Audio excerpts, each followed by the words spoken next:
श्री बिहारिन देव जी, जब उनका जन्म हुआ तो स्वामी श्री हरदास जी की कृपा से ही उनका जन्म हुआ। उनके पिताजी दिल्ली में बादशाह के यहाँ कुछ कार्य करते थे, खूब धन आता था, संपत्ति आती थी। जब 1 वर्ष के बिहारिन देव जी हुए तो दर्शन कराने के लिए स्वामी जी के पास आए, तो स्वामी जी ने आशीष देते हुए कहा कि 33 वर्ष रहेगा ये बालक आपके पास, उसके बाद ये वृंदावन आ जाएगा, चाहे कितना रोकने का प्रयास करना, इसके अंदर भगवत भक्ति अपने आप स्फुरित हो जाएगी, क्योंकि ये ठाकुर जी की कृपा से आया है पृथ्वी पर, ये ठाकुर जी की सेवा के लिए ही आया है। 33 वर्ष का इसका कर्म बचा है, वो ये करने बाहर जाएगा, फिर आ जाएगा।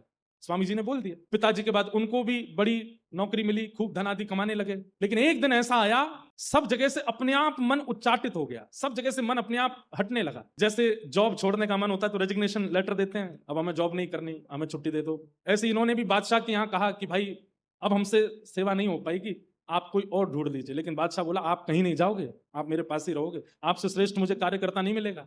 इनके मन में इतनी चिंता हुई कि मैं इतना योग्य क्यों बन गया कि बादशाह मुझे छोड़ ही नहीं रहा है। आप विश्वास नहीं करेंगे, एक दिन उन्होंने मन में विचार किया मैं इतना योग्य हूं तभी तो मुझे नहीं छोड़ रहा है। और एक दिन यही विचार करते करते, वृंदावन की याद करते करते बोले मेरी योग्यता इन हाथों में, अपना हाथ काट दिया और हाथ काट करके राजा के सामने जाकर के बोले अब मैं आपके किसी काम का नहीं हूं, अब तो मुझे छोड़ दो। बादशाह बोला भैया तुम मानव ही हो ना, ऐसा क्या है वृंदावन में, ऐसा क्या है उस धाम में कि तुमने अपने हाथ ही काट दिए, किसी काम का नहीं बचूं मैं। सहर्ष अनुमति दे दी, आप जाइए। प्रसन्न मुद्रा में गए वृंदावन, और जैसे ही निधिवन राज में जाकर के स्वामी श्री हरदास जी महाराज को दंडवत प्रणाम किया, स्वामी जी की दृष्टि पड़ी, हाथ काट लिए वृंदावन के लिए कि मैं किसी के योग्य ना रह पाऊं, मेरे हाथ रहेंगे तो सब मुझसे क्रिया करवाएंगे संसार की, मैं हाथ ही काट देता हूं।